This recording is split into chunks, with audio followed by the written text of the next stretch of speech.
de direção, de reitoria. Então, acho que é um tema importantíssimo para a gente. Eu agradeço, já em nome do projeto e de todos, a Thalita pela disponibilidade, o Igor, que faz parte do projeto, inclusive, e vou fazer uma breve apresentação.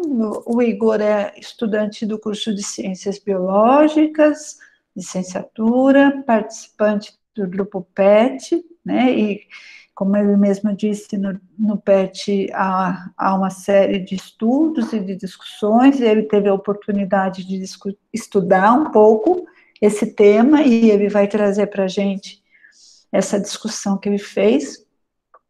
E a Thalita é formada em Ciências Sociais, é mestre também em Sociologia, Thalita, eu estou sem...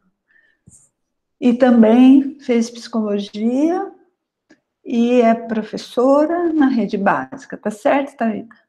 É isso mesmo, tá certo. Então tá bom. É que o meu celular pifou agora e eu estou falando de cabeça. Não, tranquilo. Então tá bom, mas você pode depois implementar a sua apresentação, Igor também, tá bom? Tá.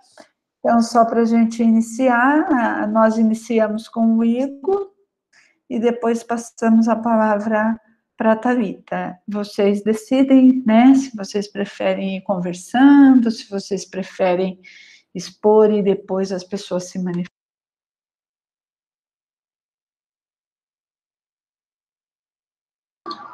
Lu, fechou o microfone. Oh, faz tempo que eu estou falando sozinha? Assim? Não, foi agora, foi esse finalzinho só. Então tá bom.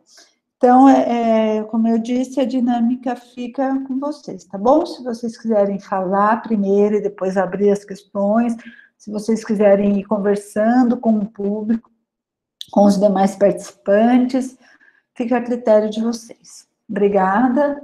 Começamos com o Igor. Oi, gente, boa tarde. Eu vou projetar minha apresentação aqui, rapidinho.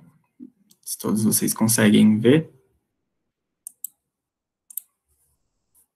Só um minuto.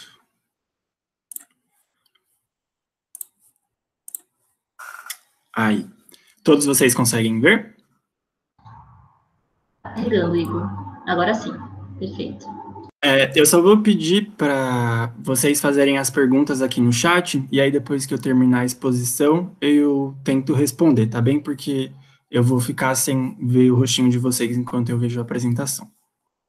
Então, a minha ideia mesmo é trazer um pouco da introdução do nosso regime político, que é a democracia, porque, como a professora comentou, o PET ele realiza as atividades que são seminários, e o tema do meu seminário desse ano foi como as democracias morrem, né? Na verdade, não foi porque, por conta da pandemia, eu acabei não apresentando.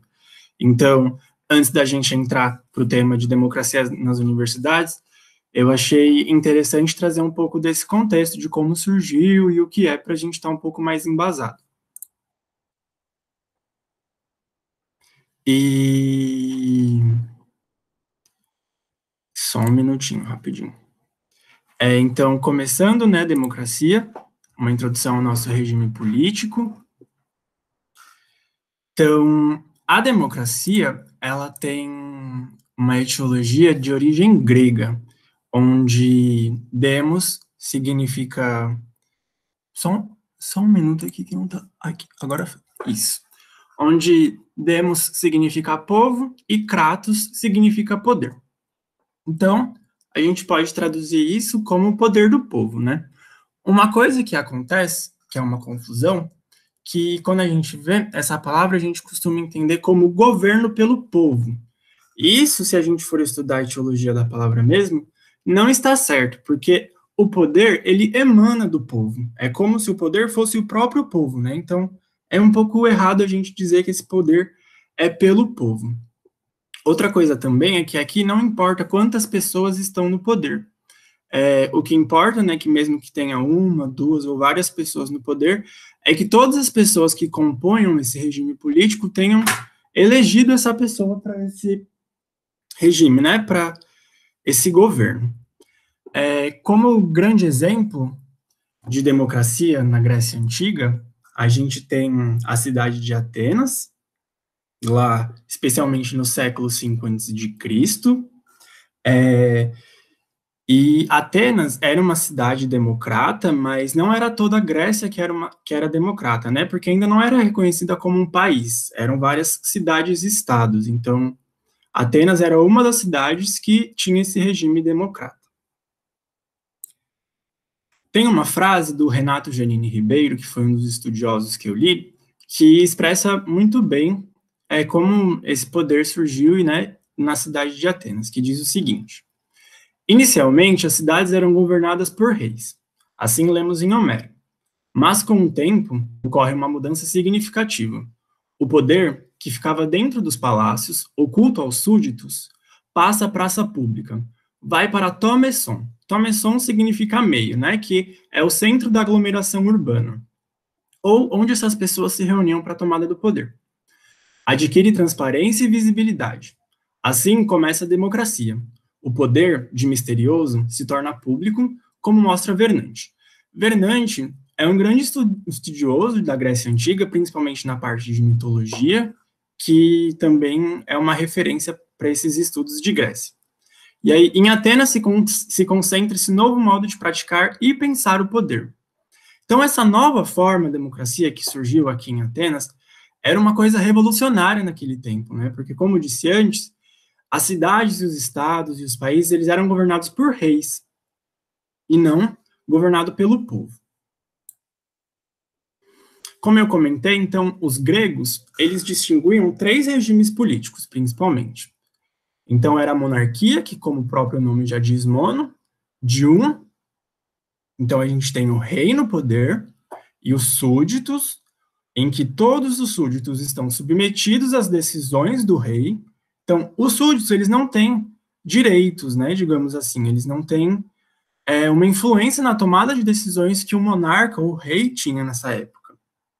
Então, eles estavam submetidos a todas e quaisquer decisões do rei. Outra forma de governo também era a aristocracia. A aristocracia, esse nome de aristói, na etimologia da palavra, diz respeito ao governo dos melhores, né, ao governo dos excelentes. E por quê? Os aristocratas, naquela época, eles eram grandes referências nas artes, na ciência, nas guerras, e a partir disso, eles conseguiam emergir ao poder. Então, se você tivesse sido um guerreiro muito famoso durante as guerras, ou um artista muito famoso, você meio que teria esse direito aí a esse poder. Mas ainda assim, é uma pessoa no poder em que todos os outros súditos estão submetidos às tomadas de decisões. E a outra forma de governo, né, que é o nosso objeto de estudo, é a democracia, em que todas as pessoas que estão dentro desse regime participavam da tomada de decisões. Então, mesmo que uma pessoa tivesse sido eleita para representar, ainda assim todo o povo participava da tomada de decisões. Como vocês perceberam, a grande diferença entre os 3 aqui é o número de pessoas no poder, porque nos 2 primeiros modelos, nos regimes políticos, a monarquia e a aristocracia, são só uma pessoa no poder. Mesmo que o rei tenha um conselho, ou o aristocrata tenha um conselho que ajude ele na tomada das decisões, ainda assim é ele que decide, independente de qualquer coisa.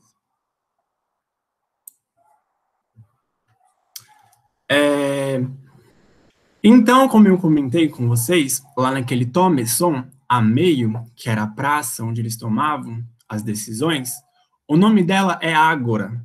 Ágora, então, era a denominação que os gregos utilizavam para essa praça de decisões, onde as pessoas se reuniam para a tomada das decisões. Então, o poder exercido pelo povo, ele era exercido de forma direta. E aqui é uma palavra bem importante, né? De forma direta. Então, todas essas pessoas que compunham aquele regime participavam dessa tomada de decisões. E é exatamente por isso que a gente diz que essa forma de democracia é uma forma de democracia direta. Então, nessa ágora, eles estabeleciam assembleias ordinárias que aconteciam a cada 9 dias. Então, a gente tinha um total de 40 por ano, né, no nosso calendário. nesse calendário moderno. E outra coisa também que eu acho bem interessante ressaltar é que nos estudos eles diziam que nessa forma de democracia direta, todos exerciam seus direitos e todos participavam ativamente dessa tomada de decisões. Só que indo mais a fundo, a gente vê que isso, na verdade, é mentira, porque só homens adultos poderiam participar. Então, só os homens adultos tinham direito a esses votos na tomada de decisões, excluindo grande parcela da população, que eram as mulheres e os jovens. Na nossa nova forma de democracia, agora na democracia moderna, a gente já vê, né, que através das centenas de anos, a gente tem direito ao voto. Então, hoje, jovens de 16 anos e mulheres conquistaram esse direito ao voto, né, não sendo excluídos aí dessa tomada de decisões. Outra coisa que a gente diz também é que nessa forma de democracia direta não existia representatividade, porque todos participavam ativamente dessa tomada de decisões, que é bem diferente da nossa democracia moderna. Uma coisa que é bem legal é que o pressuposto da democracia direta de Atenas, dessa forma de governo, era a liberdade, porque para os gregos, e principalmente os atenienses nessa época, exercer a sua liberdade era participar ativamente da tomada de decisões. E por isso eles tinham um preconceito com seus vizinhos, que eram os persas e os outros povos. Porque eles diziam que eles não eram livres, porque eles não participavam diretamente da tomada de decisões, né, porque eles não tinham esse direito ao voto, porque eles ainda estavam submetidos à monarquia. Vou tomar um gole de água. Então, esse preconceito ele existia, né, porque os gregos diziam que não existia liberdade naqueles povos. Mas diferente dos preconceituosos de hoje, usando o racismo como exemplo, esse preconceito ele não era pautado principalmente na genética, né, e nas nossas diferenças morfológicas e fenotípicas. Desculpa.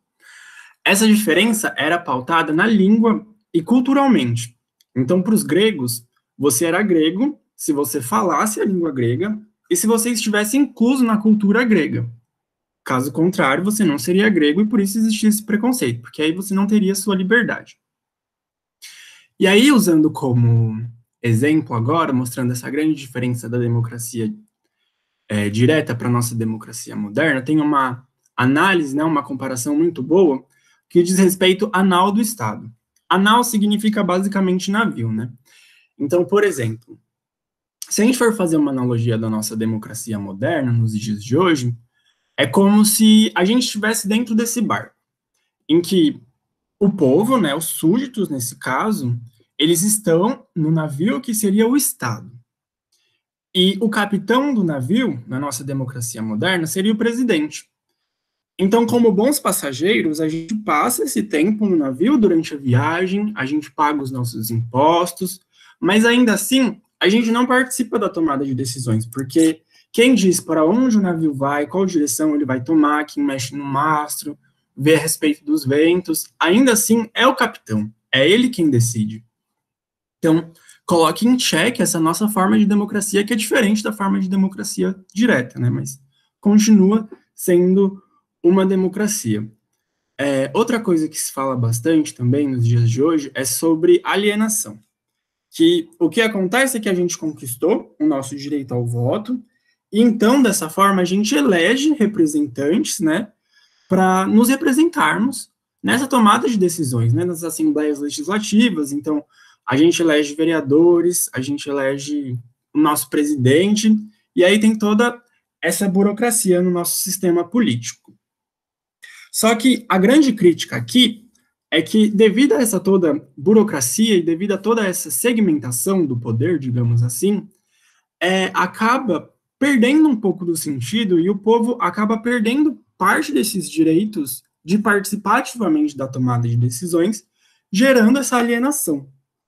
Então, por mais que a gente eleja os nossos representantes e quem a gente acredita que a gente confie, que vai tomar as melhores decisões pela gente, acaba não sendo isso que acontece, não é isso que a gente vê. E aí acaba acontecendo atrocidades como a que a gente está vivenciando agora, né, no nosso sistema político, com o presidente Jair Bolsonaro, que eu prefiro nem comentar, porque às vezes eu perco um pouco a linha.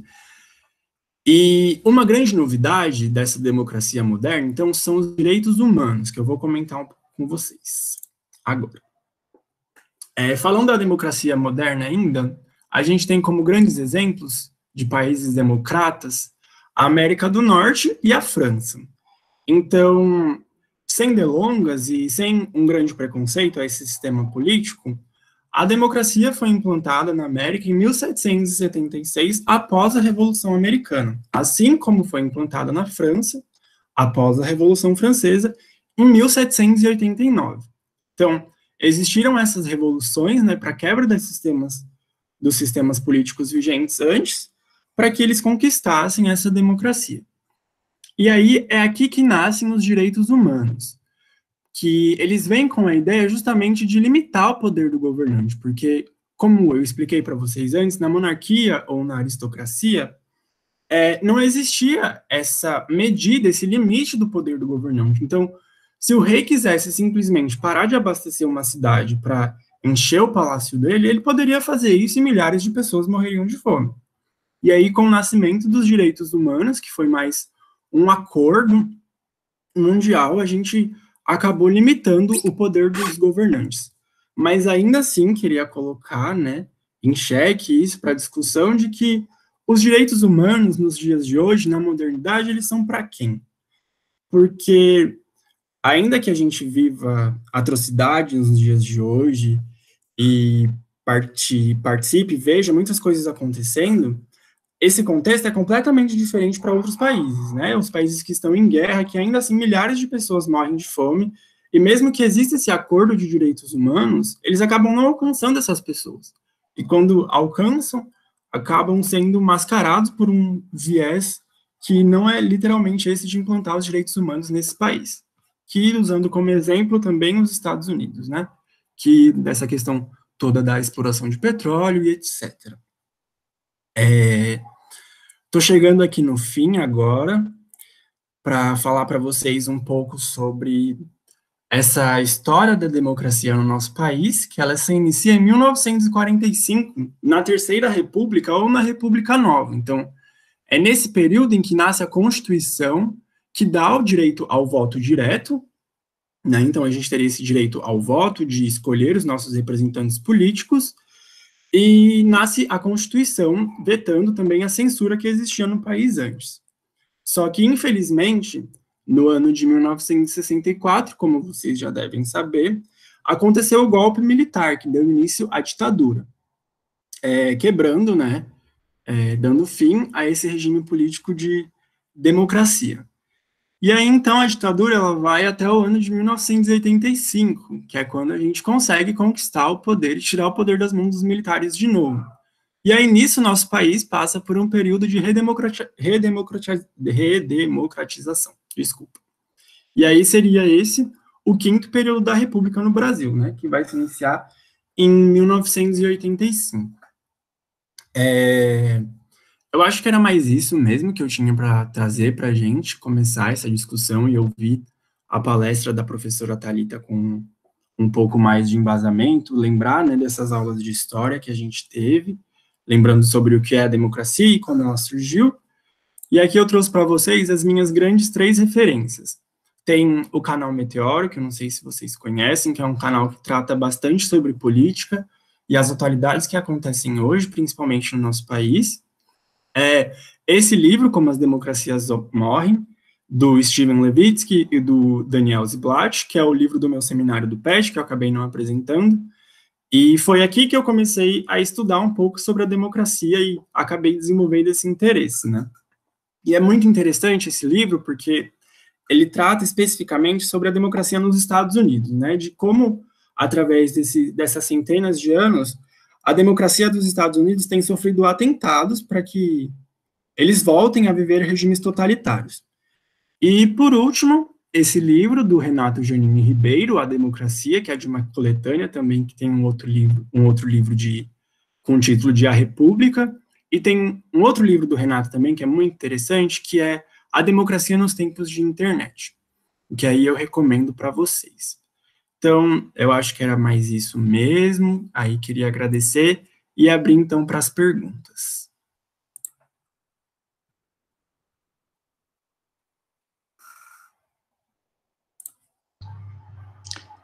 Obrigada, Igor. Então, vamos, pessoal, se alguém quiser se manifestar, conversar um pouco com o Igor.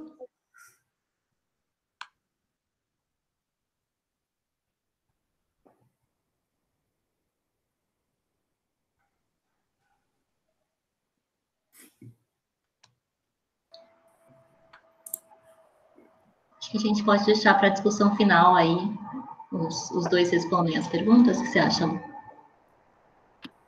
Sim, acho que sim. A Thalita está conectada, porque ela pôs aqui que teve um probleminha com a internet. Luciana, eu acho que eu estou conectada, mas a minha internet oscilou e qualquer coisa aí no meio eu mudo de lugar. Que eu tô com um problema aqui de cachorro na casa, vizinho cheio de cachorro. Então, assim, ou a internet funciona ou os cachorros latem, assim, né? Tô meio nessa condição. Não, mas nós já estamos aqui acostumados com cachorrinho, com bebezinho. Não se preocupe, Thalita. Tá. Então, eu passo a palavra para a professora. Tá bem? Aí espero as perguntas no final. Então, obrigado, gente.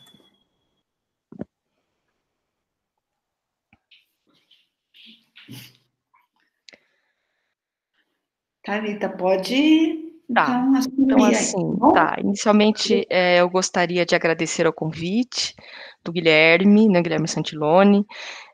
Gostaria de agradecer a oportunidade de estar aqui dialogando com vocês, né, agradecer a Luciana e a Cíntia aí pela mediação, por toda essa organização, aos estudantes responsáveis pelo projeto e as demais pessoas aqui presentes, né, agradeço muito a oportunidade e o espaço para debater um tema tão importante, tão atual, né, e que pouco se fala ou pouco se entende, né.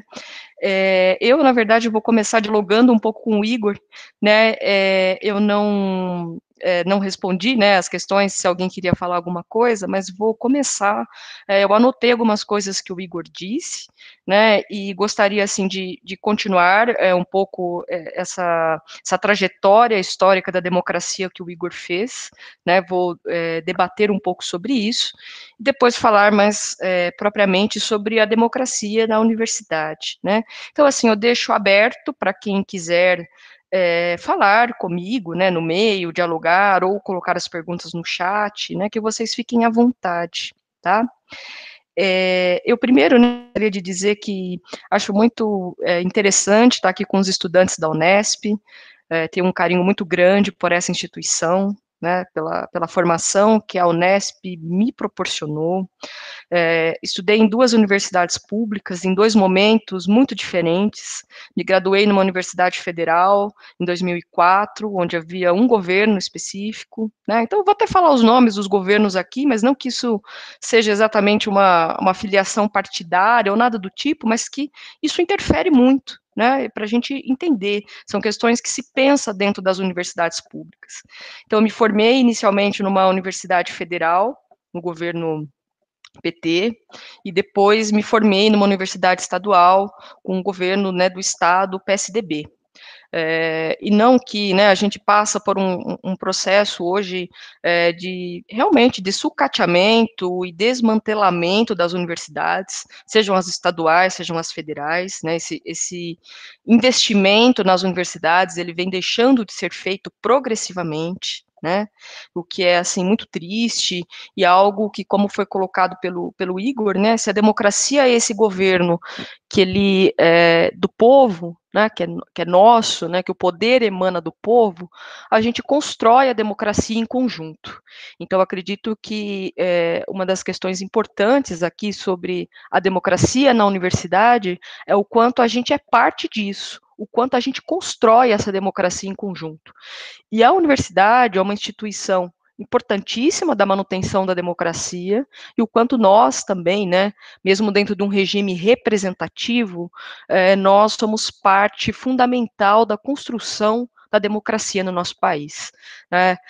Nós somos considerados uma democracia recente, no sentido de que, sem interrupção, né, somos uma democracia desde 85, e isso é bastante recente, em termos históricos, isso aconteceu ontem, né? Então, entendam que nós temos aspectos que são culturais, né, o Brasil é um país que tem um autoritarismo cultural, né, que tem, assim, muitas misturas do que é público como algo privado, né? Então, muitas vezes, todos os escândalos de corrupção, ou os maus usos das instituições públicas, envolvem, em muitos aspectos, uma falta de educação mesmo para o público, né? E eu quero passar um pouco sobre isso na minha fala, sobre a universidade enquanto uma instituição democrática, né? A consciência de algo público, o quanto isso é fundamental, o quanto isso é uma experiência de politização muito importante, né, dentro de uma democracia,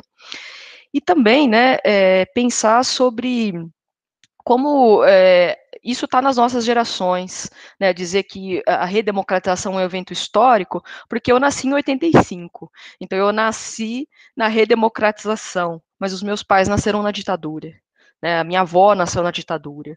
Então, o quanto isso muda, por exemplo, as relações familiares, o quanto isso muda, né, a própria universidade, a própria Unesp, né, que nasce no contexto da ditadura, né, então a gente ter isso em perspectiva também, né, sobre o quanto isso diz respeito às instituições, do funcionamento de uma sociedade, isso é fundamental, né, então também quero colocar um pouco essa discussão, né, para a gente pensar não só em termos que são teóricos sobre a democracia, mas aquilo que a gente vive, né, a forma como isso está na nossa vida diretamente, né.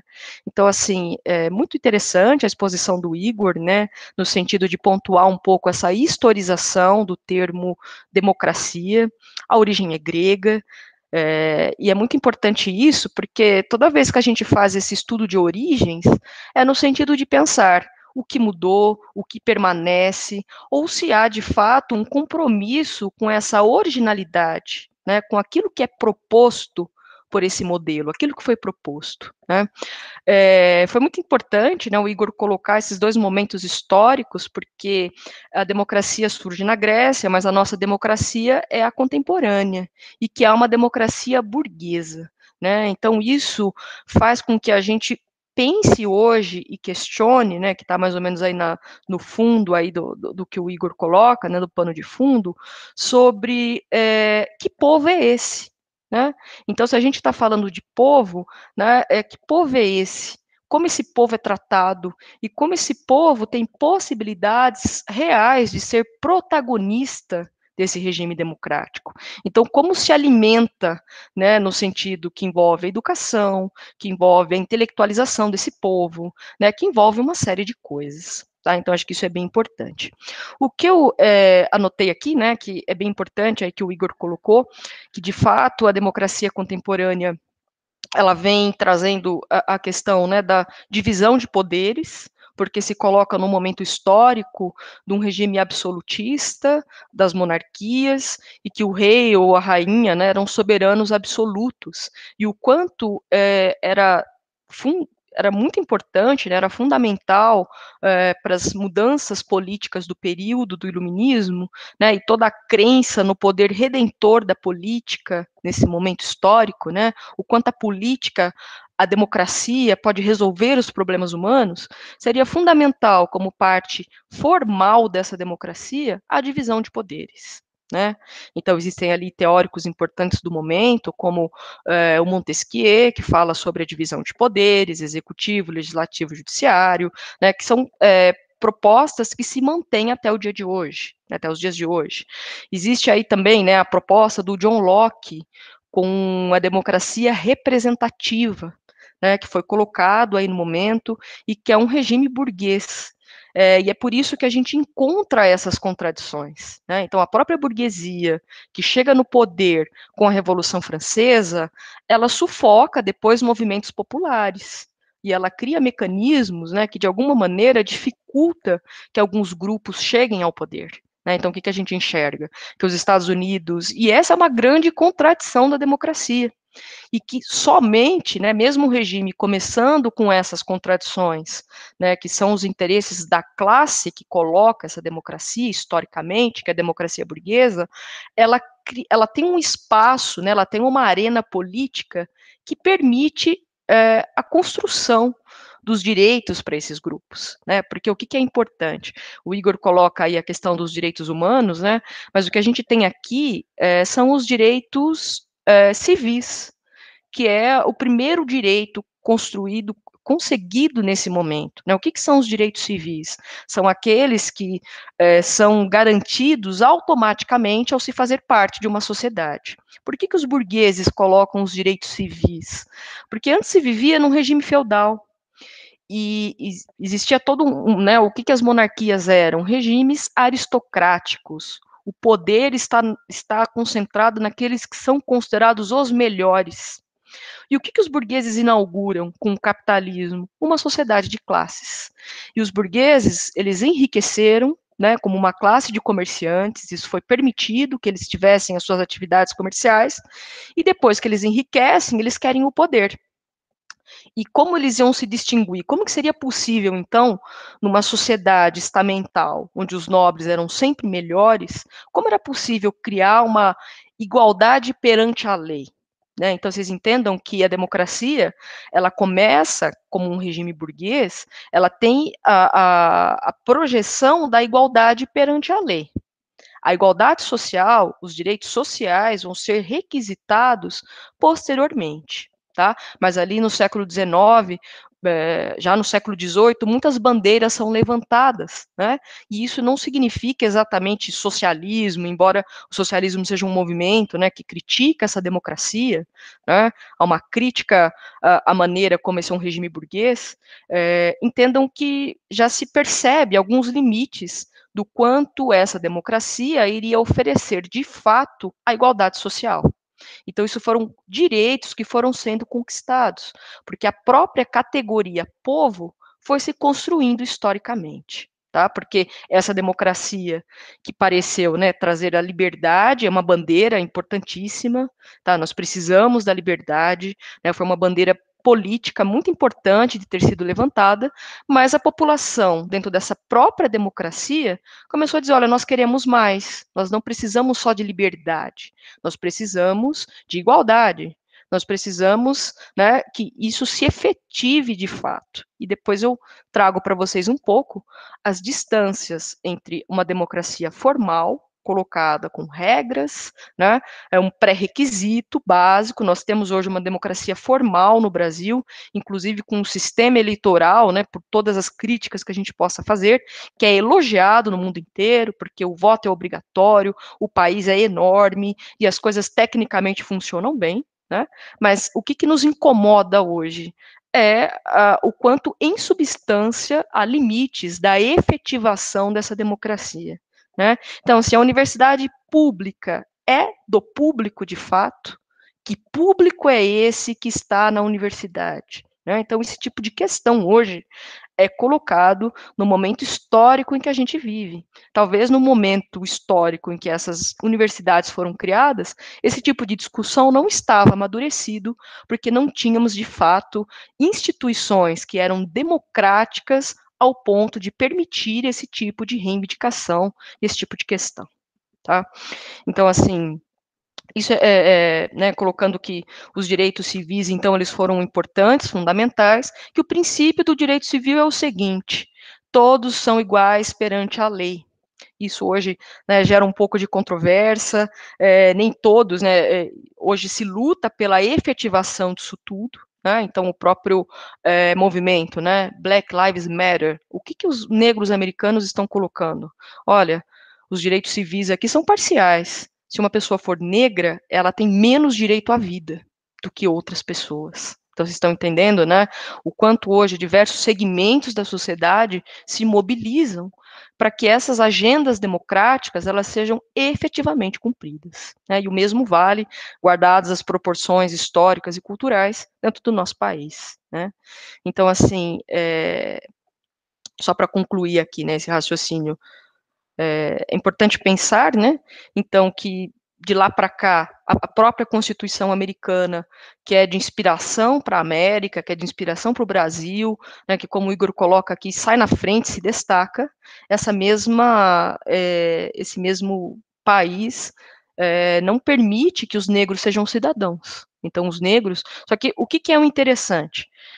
Que os negros, né, no sul dos Estados Unidos, vivem sobre um regime de segregação racial, que são as leis de Jim Crow, né, que não permite que os negros vão à escola, né, coloca uma separação entre brancos e negros, mas, ao mesmo tempo, esse mesmo país permitiu, depois de muita luta, né, que esses negros, sob a liderança específica de Martin Luther King, que eles conseguissem fazer lá a Bill of Rights e conseguisse aí, de alguma forma, os seus direitos, né? E aí a discussão mais atual sobre isso é sobre o quanto diversos segmentos da sociedade hoje se mobilizam para que essa igualdade universalista, que é a igualdade jurídica, colocada nesse contexto da Revolução Francesa, se efetive de fato.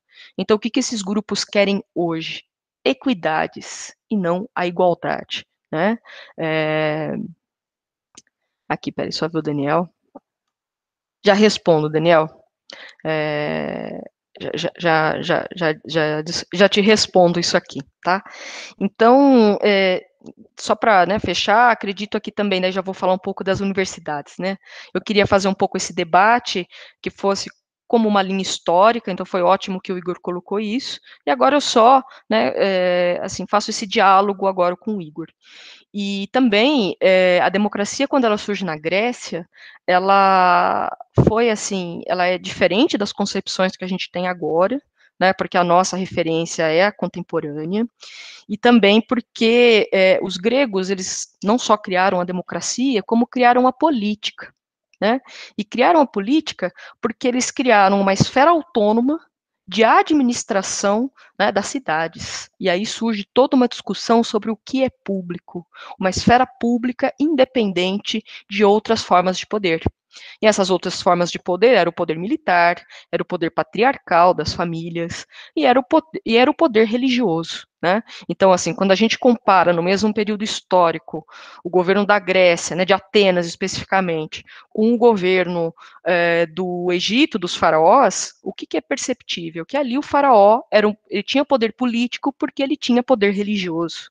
E o grande mérito dos gregos, né, é nesse sentido, que embora ainda fossem homens, somente homens, nascidos em Atenas, né, com alguns critérios que envolviam idade, os escravos não participavam, estrangeiros não participavam, embora tivesse toda essa restrição, entendam que naquele momento histórico, aquilo foi compreendido, essa construção foi compreendida enquanto povo, né? Então, é isso que a gente precisa compreender também. Mas cadê as feministas naquele momento? Né? Cadê as mulheres? Então, o que a gente entende? Que se tratava de uma sociedade, sim, patriarcal, né, que tinha uma valorização do masculino, mas que o feminismo é um movimento burguês do século XVIII. Né?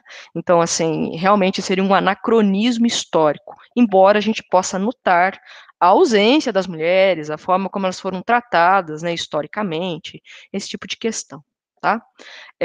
Deixa eu só responder aqui, né, o que o Daniel colocou, e eu vou falar um pouquinho, então, tenho tempo ainda? Tem sim, Thalita, pode ficar à vontade. Tenho, tá, e se alguém, né, quiser falar alguma coisa também. As ações afirmativas fortalecem o acesso às universidades ou isso é uma falácia? Além de alunos, é importante ter diversidade racial e cultural também entre os quadros de servidores e professores, bem como as decisões tomadas dentro dos departamentos. Assim, né, Daniel, a proposta das ações afirmativas, né, e as cotas é um dos exemplos das ações afirmativas, porque são políticas, né, que buscam de alguma forma, o questionamento dessa ideia de igualdade que eu coloquei aqui para vocês, né? E isso é bem polêmico, tá? E, na verdade, exatamente a afirmação das diferenças. Então, basicamente, a discussão que está por trás disso é que é importante diferenciar diferença de desigualdade. os brancos e negros são diferentes, porque fazem parte de histórias, né? Tem uma história de cada povo, de cada cultura que é diferente. Mas isso não deve fazer com que esses grupos sejam desiguais. Então, tenham acesso desigual à universidade, tenham diferenças salariais que sejam, assim, desiguais, né? Ocupem posições de poder numa sociedade que sejam desiguais. E isso envolve a questão entre homens e mulheres, né, homossexuais, heterossexuais, toda essa agenda política da diferença. Então, a gente vive nesse momento histórico hoje, em que existe uma agenda política das diferenças, né, e exatamente, ainda assim, né, muita polêmica, especialmente nesse momento hoje, de um governo extremamente conservador, em que a democracia é sim ameaçada. Igor, eu vou comentar um pouco também de como as democracias morrem, né, muito legal. E também é um livro aí recomendadíssimo para entender, né, como o que vai acontecer hoje com as democracias e quanto de risco as democracias correm, né? Mas de fato, Daniel, acredito assim, né? Eu particularmente, isso é bem polêmico e vocês coloquem os posicionamentos de vocês, né? Acredito que sim, que o programa de cotas ele deve estar presente no ingresso, por exemplo, de um concurso público para a universidade. Ele deve estar presente nos vestibulares, deve estar presente na forma como a televisão faz uma escolha de elenco para novela, né, que é bem como as ações afirmativas, né, funcionam nos Estados Unidos. Elas estão presentes assim em diversos segmentos da sociedade, tá? E acho que sim, que as ações afirmativas elas são muito importantes. Na época que eu me formei lá na UFSCar, a UFSCar estava começando com o programa, né, o professor Walter Silvério, que foi minha banca de mestrado, de monografia, né, foi um dos articuladores aí do programa na universidade, né, e penso que as estaduais foram as últimas, né, a aderir ao programa de cotas, e isso é muito polêmico aqui, né, mas hoje, Daniel, acredito, né, e vocês discutam, vocês acredito que estão aí sentindo bastante a questão, né, elas são algo importante, mas que infelizmente hoje no nosso país as cotas elas vêm sendo medidas parciais, né? Quando elas são efetivas é muito importante, né? Você vê um pouco a universidade de fato tendo um aspecto mais universal no sentido de atender quem é a população brasileira, né? De uma forma indiscriminada. Mas as políticas são parciais hoje porque a universidade não tem quase nenhuma política de permanência estudantil.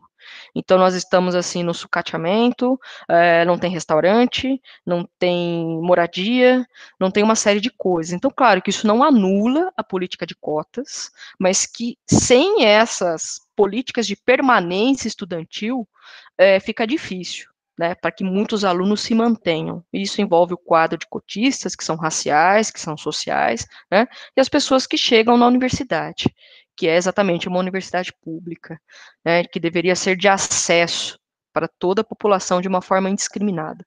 Então, eu acho muito importante, sim, eu acho que isso é parte da democratização, porque entendam que boa parte da articulação da política de cotas na universidade é no sentido, né, de lideranças negras que começam a se mobilizar, que estão nas universidades, né, e que buscam esse espaço político e esse espaço, né, a ocupação do espaço público de forma que seja efetivo, né, de uma forma que busque ser mais, vamos dizer assim, simétrico, né?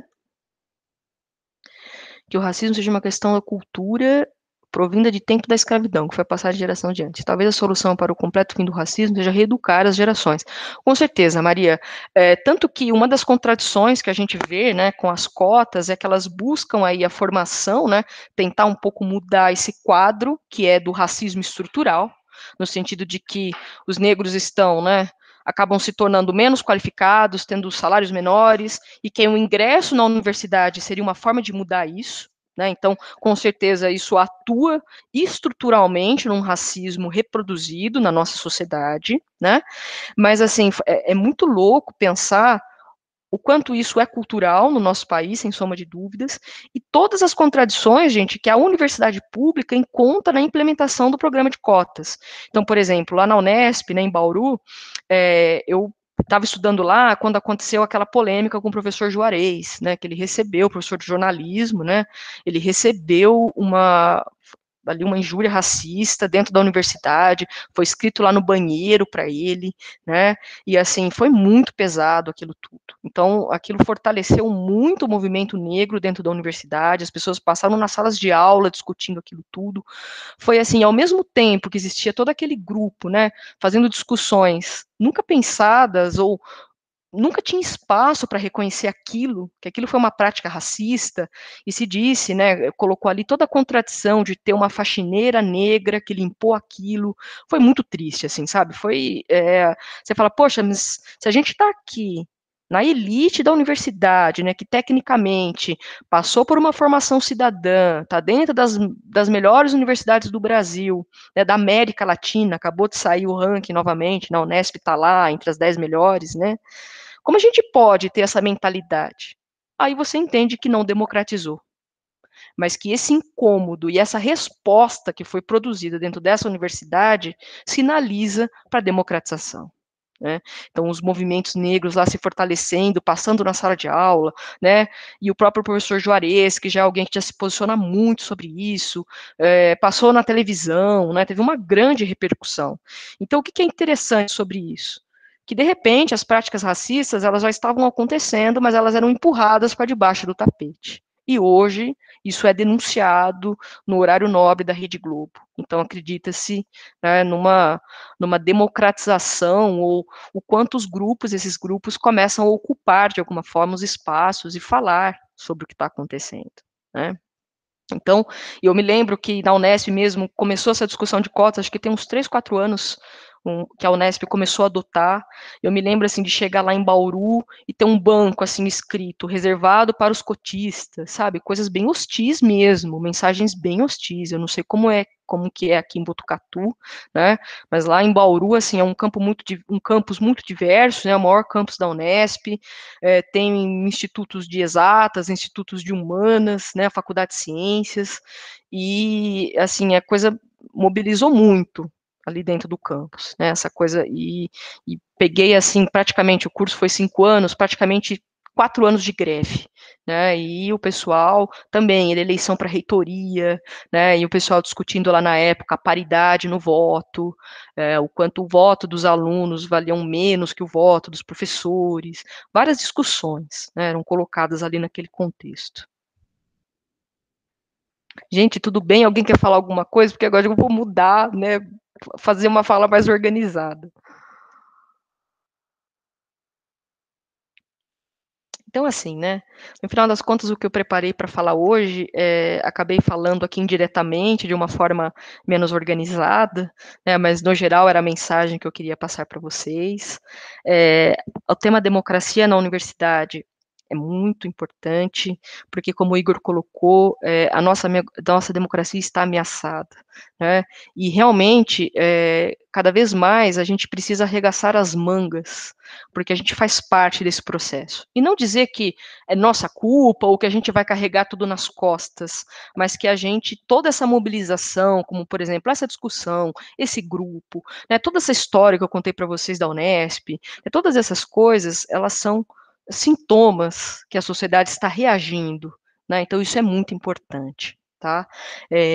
Então, muito se fala hoje, né, que a gente vive num momento aí de fascismo, né, de ameaças fascistas. O termo se populariza, né, mas independentemente do fascismo, da experiência histórica lá do Mussolini, o fascismo acaba sendo, né, uma ameaça porque há características comuns dos regimes totalitários. O nazismo, o fascismo, o nazifascismo, tem traços comuns porque eles são regimes totalitários, uma esfera de controle total do Estado. E muito se fala sobre fascismo hoje porque os meios de dominação fascistas, eles estão na nossa sociedade. Tá? Então, cada vez que o ministro da Educação, que é nomeado pelo presidente da República, diz que os reitores das universidades federais serão escolhidas por ele, isso é uma ameaça fascista, tá? Porque é uma esfera do Estado, do poder total. Esse povo realmente está sendo, assim, retirado, dessa arena política, desse espaço público, e é por isso que a gente precisa ficar muito atento a tudo isso, né? Questões como conteúdos de sala de aula que vão ser censurados, né? Porque censura dizer que não pode falar de política, né? Como imagina, gente, eu sou socióloga, eu dou aula de sociologia, né? E de repente isso se torna um conteúdo ameaçador na sala de aula, né? E o mesmo vale dentro das universidades. Toda vez que um presidente da República fala, que o ministro da Educação fala, que cursos como cursos de ciências humanas terão suas verbas cortadas, né, ou que coisas que não reproduzem, né, dinheiro de alguma forma, né, o meu curso foi assim diretamente ameaçado, né, o curso de ciências sociais. Isso é uma ameaça para a democracia, né, e que a gente temos que reagir a tudo isso. Então, quais seriam os traços aí desse possível fascismo? Esse conservadorismo, nacionalismo, né, a figura do mito, quase como o Führer, quase como o Dulce, lá do nazifascismo, né, aquele que conduz, aquele que é o redentor da sociedade, aquele que vai nos salvar, que nos livra da corrupção, aquele que pode resolver tudo, né? Vocês estão entendendo que essa superpotência, essa figura desse heroísmo, essa sociedade altamente polarizada, conservadorismo, né, são todas expressões desse fascismo. Então, e o que é interessante, né, como o Igor coloca, e o que é a discussão do como as democracias morrem, que a democracia ela não vai mais acabar num sentido assim, olha, alguém vai fazer um golpe de Estado, ou os militares vão tomar a rua, ou vai ter, né, um novo Hitler especificamente. É sutil, é nessa sutileza de que o Estado vai nos engolindo, sem que a gente possa, de fato, se manifestar, né? Sem que...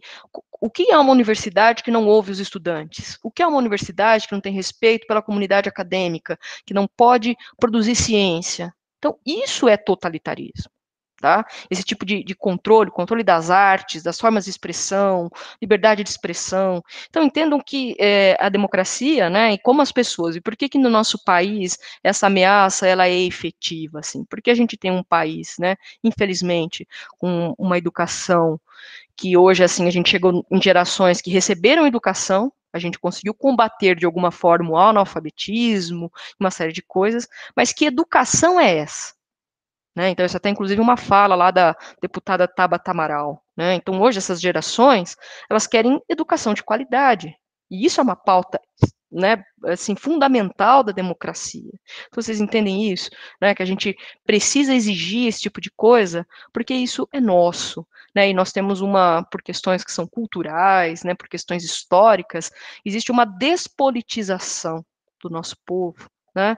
E que, no final das contas, gente, eu, como professora de sociologia, né, até falo com os meus alunos, que muitas vezes eu me sinto fracassada como professora, né, e quando eu vejo essas situações de despolitização, né, então, né, vou postar lá que eu sou professora antifascista, meu Deus do céu, perco até o emprego, né, porque as pessoas não sabem nem o que é fascismo, e o quanto um professor é um profissional que não deve ser fascista. Se tem alguém que não pode ter uma postura autoritária, é um professor e uma universidade. Né? Então, assim, esses os riscos que a gente corre hoje. Essa é a discussão do como as democracias morrem. Né, no sentido de que ali nos Estados Unidos, né, eles estão assustados, como uma sociedade que se construiu sob o pilar de uma democracia muito importante, de repente hoje tem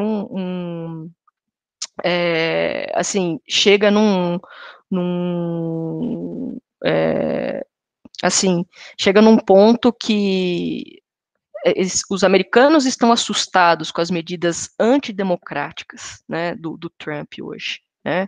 Então, assim, como que chegou? E uma das discussões, Igor, lá do livro, né, é bem nesse sentido, de que o quanto esses líderes extremamente populares, eles vêm pervertendo, eles estão, né, de uma forma perversa, transformando as práticas democráticas, né? Então, assim, e por que esses líderes tão populares, eles conseguiram chegar? Né? E nos Estados Unidos eles têm uma instituição, que é o colégio eleitoral, que tecnicamente, né, seria uma um voto indireto, inicialmente, o colégio eleitoral seria alguém técnico para escolher um político, e até o colégio eleitoral hoje não conseguiu barrar um Trump. O que aconteceu? Né? Por que esses líderes populares que a gente já teve, né, tivemos os de esquerda, hoje temos os de direita, o que representa esse populismo, né, e essa comunicação direta com as massas, né, porque daí a gente começa a pensar, que povo é esse que construiu a democracia? Um povo pouco intelectualizado, um povo pouco politizado, que recebeu uma educação que não é de qualidade, né? Então, acho que faz a gente pensar muito sobre os problemas, né, de não se efetivar uma democracia de fato. Gente, olha, desculpa aqui que eu fui, assim, né, mas só dizendo, né, o que eu queria dizer no final das contas, só para eu fechar, respondo aqui o pessoal, né, e daí abro, né, acho que já estou estourando o tempo. Mas só queria dizer que a democracia, ela é construída a partir de instituições democráticas e a universidade é uma das mais importantes dela, porque envolve o debate público, que são as pesquisas científicas, um congresso científico. Gente, olha, eu só me dei conta da maravilha que era a universidade quando eu saí dela. Tá? Então, assim, percebam o quanto a universidade foi uma experiência, para mim, fundamental de politização, né? Tanto, acho que mais do que a minha formação profissional, as universidades me trouxeram uma formação política, que foi, assim, importantíssima, tá? Eu sou outra pessoa depois que eu estudei, né? E não só porque eu adquiri conhecimento, mas pela formação política que a universidade me proporcionou. Produzir ciência foi uma coisa, assim, fundamental na minha vida. Né? Então, assim, a ciência, né, esses congressos, tudo isso, gente, isso é uma esfera democrática por ela mesma, tá? Não achem que o que vocês estão fazendo não é importante, porque quem que está entendendo isso? Só uma comunidade científica? Poxa, que bom que essa comunidade científica existe, que a ciência é relativista, que as pessoas conversam, que as pessoas mudam de ideia, que as ideias, né, que a ciência tem suas diferenças e as pessoas conseguem conviver com isso é muito importante, tá? Não estou tentando romantizar a universidade, não, porque sai treta também, tem um monte de coisa errada, mas, assim, é um ambiente muito, muito assim, enriquecedor, né, e de politização, tá? Então, eu queria dizer isso, que essa primeira noção do público, talvez, que a gente tenha, né, sobre preservar essa instituição, porque hoje, assim, eu não sei se os meus alunos que são vestibulandos vão estudar na universidade que eu estudei. Não sei se meus filhos, meus sobrinhos vão estudar nessa universidade. Então, a gente tem que ter um compromisso com ela para sempre, né? Assim, então, né, falei sobre o corte de verbas, sobre as aulas, sobre a ciência, acho que não falei de uma forma tão organizada, mas eu falei de tudo que eu queria falar, né? Desculpa, Igor, pode falar agora, depois no final eu vejo se eu respondo aqui, tá? Falei demais. Uma coisa muito interessante desse livro que eu queria colocar também, que eu achei assim incrível, é que logo no começo ele traz um quadro, né, que são os 4 principais indicadores de comportamento autoritário, que é um quadro bem assim que ilustra exatamente o que acontece. E aí o que ele traz nesse quadro, vou mostrar para vocês, que é a rejeição das regras democráticas do jogo ou um compromisso débil com elas. Então, a gente tem que entender o poder como um jogo mesmo, porque é assim que ele funciona na sociedade, né? E de que ele coloca como esses candidatos à presidência, eles respeitam isso, eles respeitam os direitos humanos, ou como a negação da legitimidade dos oponentes políticos também é uma ameaça totalitária e autoritária, como a tolerância ou encorajamento à violência também faz parte desse discurso e dessa demagogia do candidato todo que quer ascender ao poder. E, além disso, ele também coloca que é uma propensão a restringir as liberdades civis dos oponentes, né, inclusive da mídia. Então, se a gente for fazer uma análise do nosso governo de agora, ele se enquadra em todos os quesitos, assim. Então, é muito claro que a gente está vivendo um desmonte absurdo sobre a nossa democracia, assim, é um momento histórico muito importante, e a gente tem estudiosos muito importantes que também falam sobre isso, e assim, eu fico indignado como as pessoas não conseguem enxergar isso, né, mas como futuro educador e como aluno de uma faculdade pública, eu também vejo a nossa importância de passar essa informação, e por isso que eu agradeço a sua fala, professora, porque mostrou muito bem todo esse trajeto, né, era só isso que eu queria colocar mesmo, obrigado.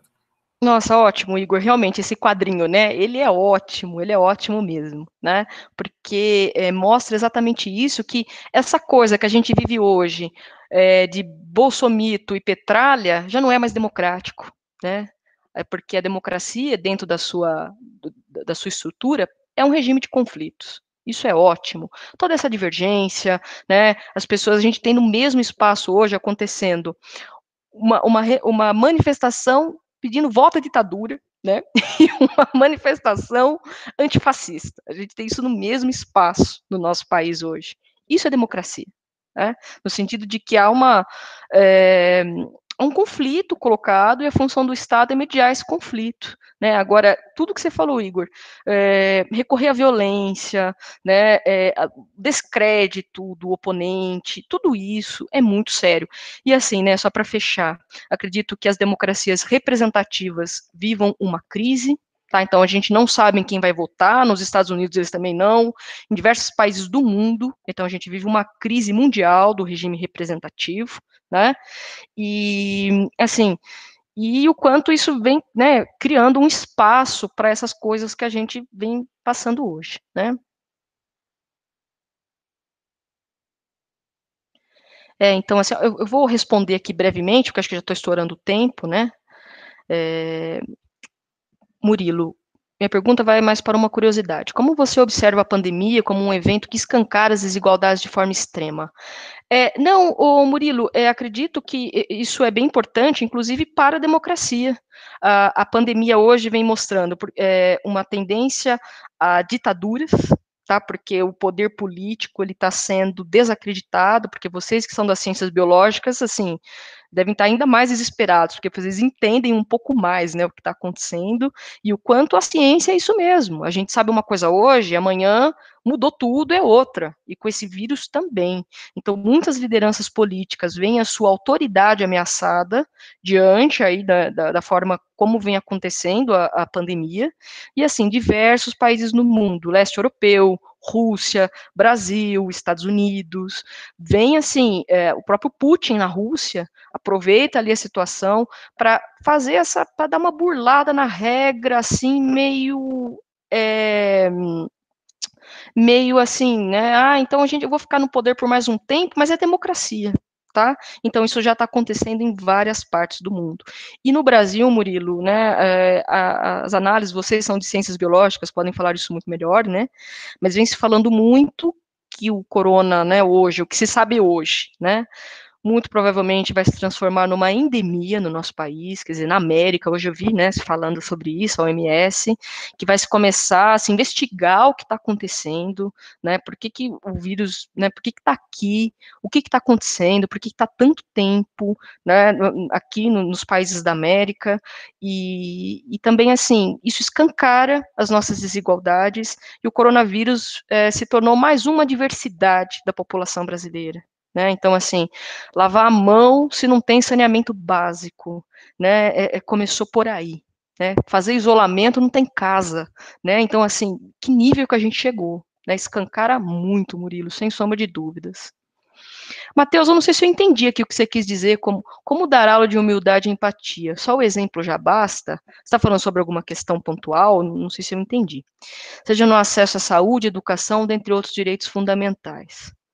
Jonathan, professora Thalita, como você acha que nossa extrema polarização que vivemos hoje pode influenciar para fragilizar a democracia?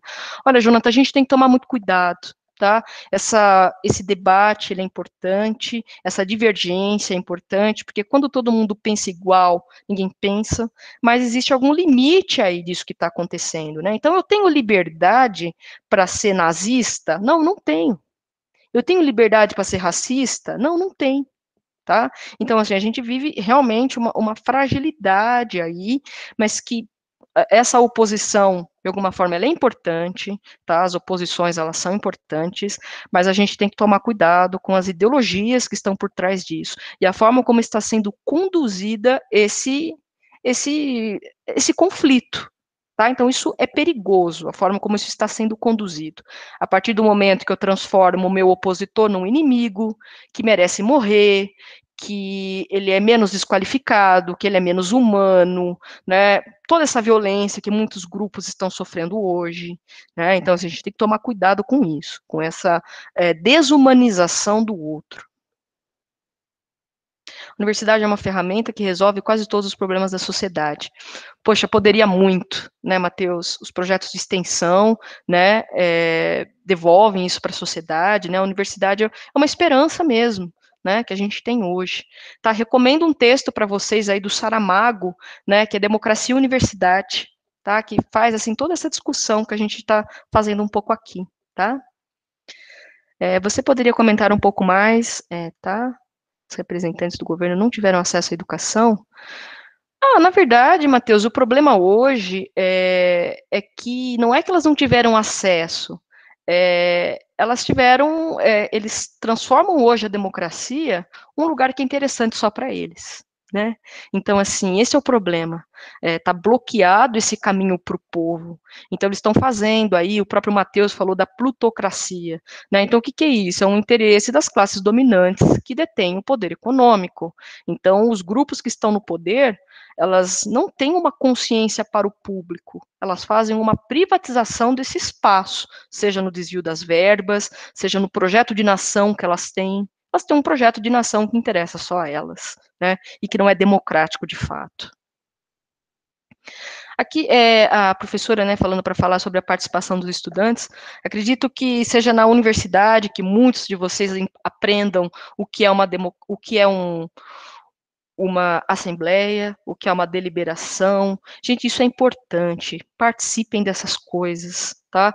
O movimento estudantil conseguiu muitas coisas no nosso país e os estudantes conseguiram muitas coisas no mundo, tá? Então, assim, acho que eu gosto de estar entre os mais jovens porque isso me encanta, né? Isso faz com que a gente acredite, né, na possibilidade da mudança e o quanto vocês têm isso.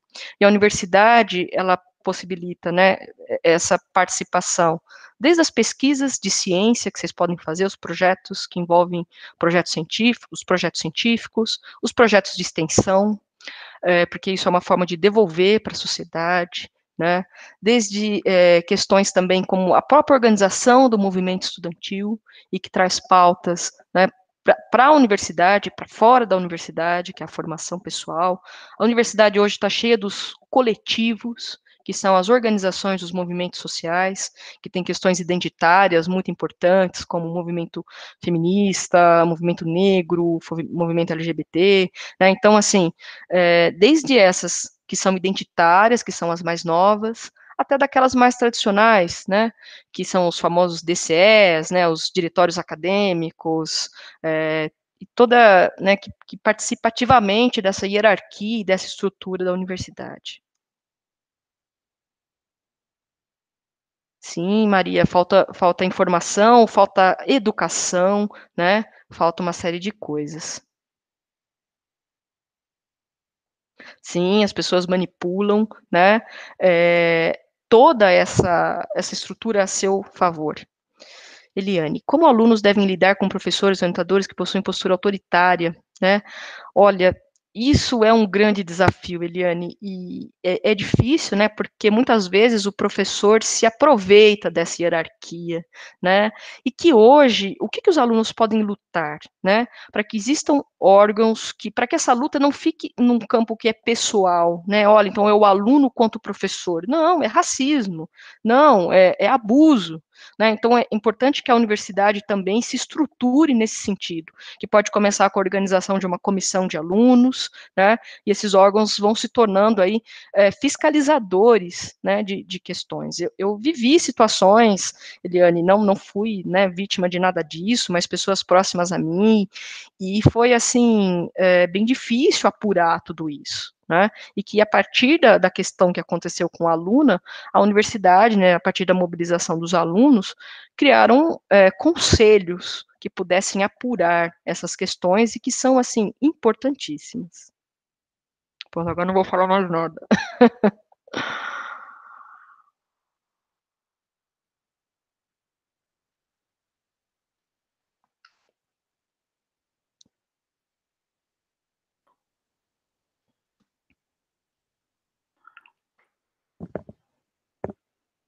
Obrigada a vocês, gente. Obrigada pela participação, por ouvir toda essa falação, né, que eu falo muito. Tem umas meninas aí, o próprio Guilherme já foi meu aluno, Letícia já foi minha aluna, quem mais? A Beatriz já foi minha aluna, então sabe que eu falo bastante.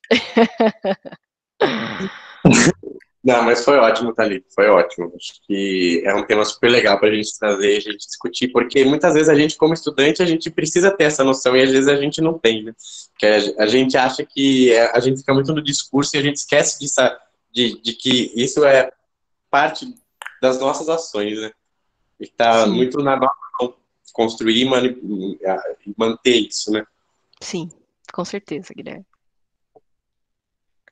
Eu agradeço aí a Luciana, né, a professora Luciana, a professora Cíntia, pelo espaço, pela mediação, e todos os alunos pela escuta atenta, né, pelo coração aberto, pelas colaborações, tá? Muito obrigada. Saudades, Letícia, sim, muitas saudades, obrigada. Gostoso reencontrar, né, Thalita? Sim, sim. Eu também tenho reencontrado alguns alunos nesse espaço aqui, também gosto muito quando vejo que eles estão por aqui. Sim, muito bom. Bom, gente, não sei se mais alguém gostaria de fazer questão. Thalita, eu acho que as suas considerações foram essenciais, né? Vocês nem combinaram, né? Mas o Igor acabou vocês acabaram bem articulados na fala, então acho que também foi interessante. Nós aqui somos um campus basicamente da área de biológicas, né, e saúde, embora tenha física médica e tal, mas o nosso campus é fortemente um curso da área de biológicas, então, muitas vezes essas questões passam um pouco longe dos alunos, né, e mesmo nós, professores, né, eu sou da área de humanas, então, eu vejo isso um pouco distante de alguns colegas, e eu acho que é importantíssimo a gente conseguir cutucar, né, assim, jogar algumas ideias. Lógico que um encontro como este é rápido, né, mas sempre essa discussão gera, né, outras discussões. Então, eu agradeço, em nome do grupo, assim, a sua contribuição para que novas discussões surjam, e penso que tem aqui ideias importantes para os alunos pensarem, todos nós, né, e para os alunos também pensarem, e quem sabe a gente pode se fortalecer um pouco mais, atuar um pouco mais, né, num momento, assim, não só difícil pelo governo que temos, mas pela própria situação da pandemia, e o quanto algumas coisas na universidade vão sendo introduzidas, assim, sutilmente, né, nesses momentos de fragilidade. Então, eu agradeço imensamente. Olha lá, acabei de ver a Eliane também, que foi minha aluna. Agradeço imensamente a sua fala, do Igor. Obrigada, viu, Igor? Também contribuiu bastante. E fica aqui nosso convite para você retornar um dia com outro tema. Com certeza. Com certeza. Nos ajudar um pouquinho mais na discussão. Uma troca, né? Com certeza. Uma ótima troca. Não abri a câmera. Quando não é para abrir, eu deixo aberta. Quando é para abrir, eu não abro, enfim. Agora abri. Obrigada, Cíntia. Então, eu agradeço. Passo a palavra para mais alguém que queira se manifestar. Só gostaria de agradecer novamente. Gostaria de agradecer novamente a Thalita, ao Igor. Eu acho que as falas foram complementares e foram bem informativas. A gente conseguiu compartilhar aí um pouquinho do que vocês conhecem. Eu acho que é importante para os alunos conhecerem também tudo isso. Eu acho que o que você falou da participação deles na universidade também é muito importante. Não só nos órgãos colegiados, como eu tinha colocado no chat, mas também no movimento estudantil. Eu acho que uma coisa boa que trouxe essa pandemia até agora foi isso, que a gente está vendo a organização de vocês, assim, que a gente não via, né, Lu? Eu acho que isso é uma coisa muito boa, assim, que apesar dos pesares, vamos ver pelo lado bom, a união de vocês para lutar pelos direitos de vocês, pelas coisas que vocês querem, está se destacando. Então, parabéns a todos aí, e obrigada, Thalita e Igor, pela palestra. Obrigada, Lu.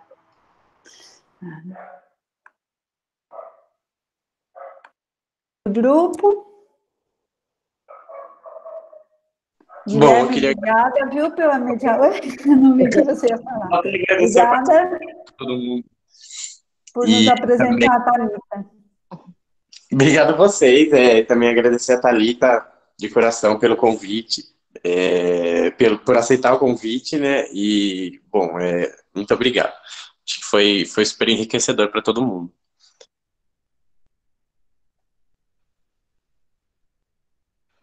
Bom, acho que é isso, né? Obrigada, Igor, pelo debate, pelo diálogo, obrigada a todos pela participação, né? Obrigada, Luciana e a Cíntia, pelo espaço.